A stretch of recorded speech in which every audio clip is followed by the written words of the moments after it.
Please welcome back David Rubenstein.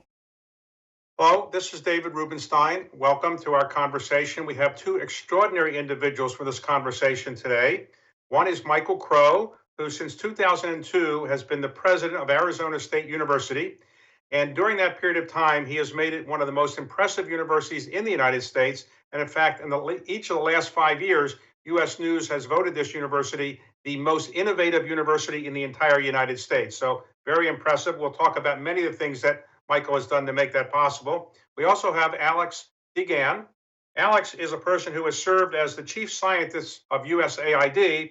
He now is the CEO and co-founder of Conservation Lab, X Labs, and he's a conservationist and also a person who understands technology. And I'm pleased to say that his most impressive accomplishment was that he was the David Rubenstein Fellow at Duke for some period of time. He's managed to live that down. So we have 20 minutes, and I'll go as quickly as I can. So, Michael Crow, first, can you tell us what is going on in the university world? Is it safe for university students to come back in the fall? And do you think most universities will allow students to come back? And how are you dealing with this issue at Arizona State University? Well, David, thank you for the introduction and for the chance to talk today. So the way that we're basically operating is we're adapting to all circumstances. We're adjusting to everything. We're teaching in new ways. We're advancing in new ways. We're dealing with our students that are living on campus in new ways. And so the bigger health departments, the CDC and others, will talk about whether or not we can end social distancing. If we end social distancing, then we'll be ready pedagogically, we'll be ready technologically, we'll be ready from whatever new format that we need to move forward with. And as you mentioned earlier, we're able to do that because we've built a highly adaptive, highly innovative culture of faculty and staff that are capable of adjusting to whatever we need to do. Michael, many people may not know this, but you're so highly regarded by your peers. You've been offered lots of other positions in the government and in other universities. How come you decided to stay at Arizona State University? You like the weather, or you like what you built out there? You are originally, I think, from a different part of the country. What has been so appealing about staying at Arizona State? Not that it's not a great place to stay at. Yeah, the fantastic thing here is the opportunity to build this new model, to build a prototype of a new kind of what we call new American university, one that is built on what we call excellence and access together. That is, we measure ourselves based on who we include and how they succeed. So we've had an opportunity here to create an adaptive, innovative culture. So all of us that have gathered here, the 30,000 staff that we have at ASU, the people that have come in from all over the world to be a part of this, are here because we know we can produce a new kind of egalitarian university that's also intensively research and discovery oriented, that can impact society at the same time, can break down barriers and make things happen. And so turns out that this is a place that you can do all those things in. And so It's a fantastic place to be. Why do you care about sustainability so much? And when did you first get interested in sustainability? When you first got interested in it, it wasn't something that was everybody's first concern. When did you get interested in it, and why are you so concerned about it now? So in the fall of 1969, I read Rachel Carson's Silent Spring, and it had a deep impact on me as a teenager. And then going forward, I studied ecology and environmental science in college, among other subjects, and just found that we had sort of gotten to the point where we had exceeded our understanding of our relationship with the earth. So when I was at Columbia University for 11 years, I helped build the Earth Institute there. And then in coming here, we decided to make sustainability an outcome objective of the institution. That is, could we create an economic opportunity with sustainability as an outcome at the interface between the natural environment and what we call the built environment? And so it's been an essential ingredient to the design and construction of this institution. In fact, we're just very excited to be announced by Times Higher Education as one of the 5 leading universities in the world in terms of SDG goals, Sustainable Development Goal attainment, and the #1 university in the United States. So our faculty and our staff have just done fantastic things around this really important problem space. Okay, thank you. Alex, let me ask you a question. There are many people who say that because the human population, now 7.5 billion people, is encroaching on the animal population, that is why we're getting diseases going from animals to humans, because we're interfering with their ecostructure and ecosystem. Is that true? And is that part of the COVID-19 problem? 100%. And we saw this actually in previous pandemics. We saw this in terms of SARS and MERS and Ebola, of this origination that actually happened in wild populations. And in fact, 60% of emerging infectious diseases are zoonotic, which means that they're shared between humans and animals. We tend to be really reactive to how we address pandemics, but we don't think about the upstream factors that give rise to them. Factors like climate change, like environmental degradation, and of course, wildlife trade, all play important roles in terms of putting wildlife and humans in close proximity, stressing the wildlife, creating environments for the spread of disease. Now, you've been worried about the extinction of a number of animals because of animal trade or killing or poaching or other environmental causes. But why should people be worried about that? Because we always get new species coming along. That's evolution. Some will go out of business and some will come into business. So why should you worry about, and why should we all worry about animals going out of business and becoming extinct? What's the big concern about that? Well, the short answer is it's fundamentally about our own extinction that we need to worry about. And I think the world is a lot less nicer of a place without snails and lemurs in it. And so that is sort of the short answer to the question. But right now, we're looking at extinction rates that are 1,000 to 10,000 times that of what's called background extinction rates, the normal rate at which things are going extinct. And this is the sixth mass extinction that we're in. But what's unique about this is the first time that a mass extinction has been created by a single species, our own. Much as we have created these problems, we also have the ability to solve them. And that's fundamentally what Conservation X Labs is about. Now, species usually last somewhere around 500,000 years or so, and maybe mammals 1,000,000 years or so. Humans, you could say, are either 400,000 years old if you count us as Homo sapiens only, or maybe a couple million if you just count as our predecessors. How long do you think humans will stay on the face of the earth? And do you think the animals are likely to survive us, or we're likely to survive them?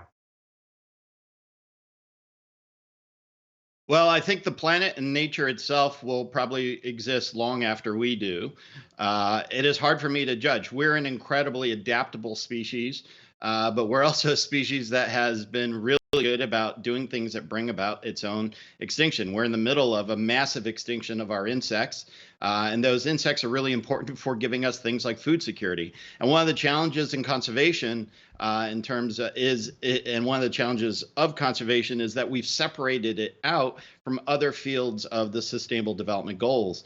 And quite frankly, without conservation, without our rainforest, we don't have transpiration where it rains. Without our pollinators, we don't have the ability to actually pollinate our food species and the plants and the animals that we depend on. Without natural systems like wetlands, we run out of clean water.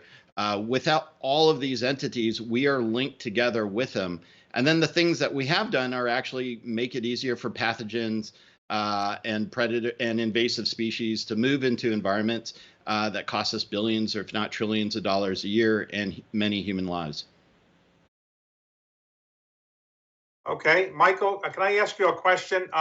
You seem to be in your office in, I guess, the university, because you've got either a very big home office or you've got a very nice university office. Are you not staying at home, or you don't have to stay at home, or how are you avoiding all the problems that people have these days in terms of social connections and so forth, staying too far away from people?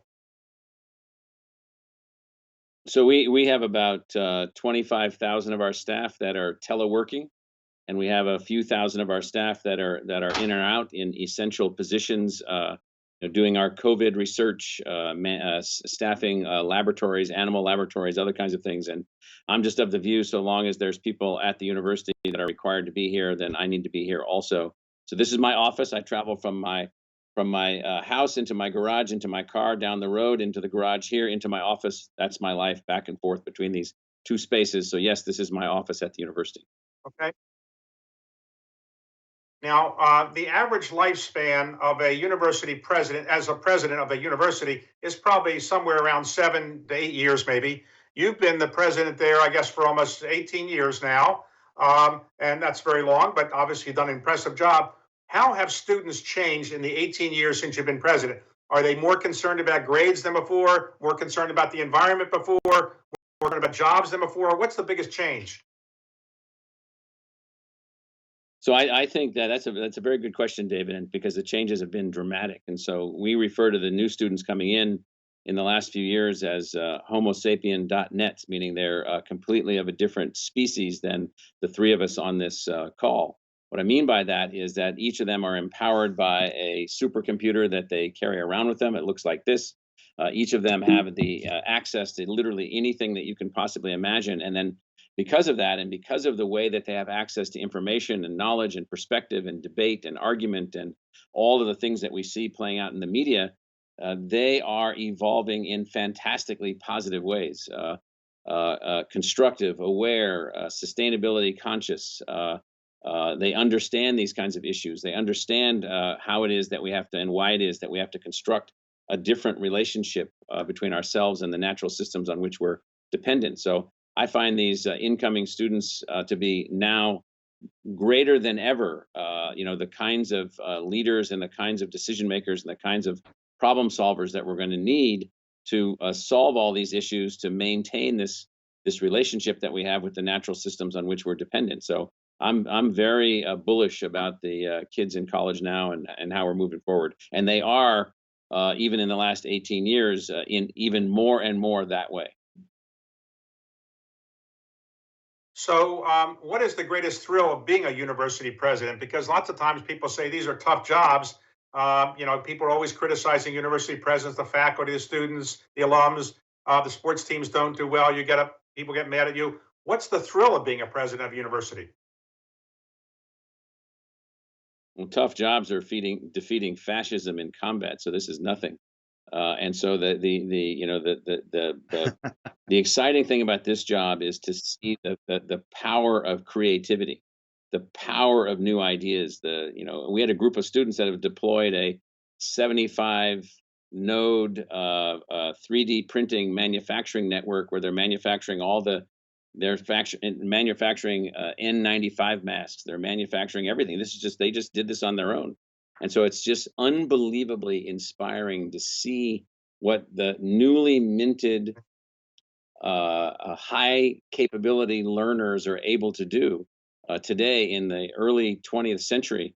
It's unbelievably inspiring. And for me, that's what drives me every day of the week. Alex, let me ask you a question. What does your firm do now? You're trying to use artificial intelligence and technology to save the species and do conservation. Could you explain that in 30 seconds or so, what you're trying to do? Yeah, we're trying to disrupt conservation and empower it.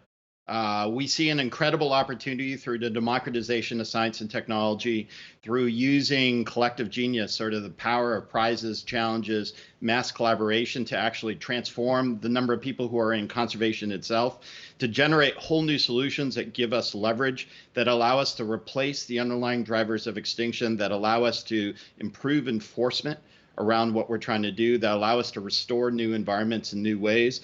And there's so many fields of science that are outside of conservation that we need to bring in. And we also just need to work with human behavior rather than work against it. So we use all those tools, both by building things ourselves, as well as building things with communities to do that. Well, I noticed from your background that you went to Duke University, my alma mater, but then you got a law degree at University of California, but then you got a PhD from the University of Chicago. What did your family say after you said you got a law degree and you're now going to get a PhD? Didn't they tell you to get out of school by then? They probably would have liked that. My grandmother was famous for saying, "When are you going to stop playing in the forest with monkeys?" And I would get upset because the lemurs are obviously not monkeys. But if you think about it, conservation is part of what I did was animal behavior either way. We have to think about our society, our history, the ecology, and the economics of what we're trying to do. and harness all those things to be able to solve the conservation problems. And the way conservation has worked in the past hasn't quite gotten us there. 35 years since the Society of Conservation Biology was founded, we need to do better. And that's part of what we try to do using the science of innovation. Briefly, just tell me, what were you doing in Afghanistan trying to do conservation in the middle of a war? Weren't you worried about getting killed when you're walking around trying to save these animals? You have to measure your risks carefully, but you can hear actually a little bit about this tomorrow, where I'm going to be talking about the snow leopard startup, setting up the first national park over there. People think of conservation as sort of a luxury, but actually with 80% of the people dependent on natural resources, it was a way of actually protecting their livelihoods, of restoring democracy, of actually helping restore their identity. Okay, we have 30 seconds apiece, each of you. So, Michael, in 30 seconds, are you optimistic about the future of the Earth or not? I'm very optimistic. We are an intelligent, adaptive species, and we do a fantastic job working these problems out. The last 50 years are evidence of the fact that we can. Okay.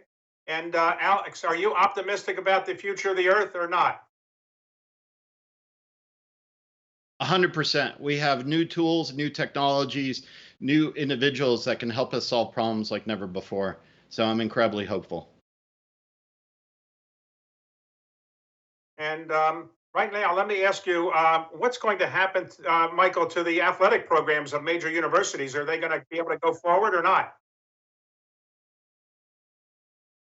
Well, I was talking about this with my wife this morning. I said we've been involved in these kind of athletic competitions for thousands of years. It's highly unlikely that they're going to stop. They may just have to operate differently for a while. And so I think everything's going to move forward in one way or another.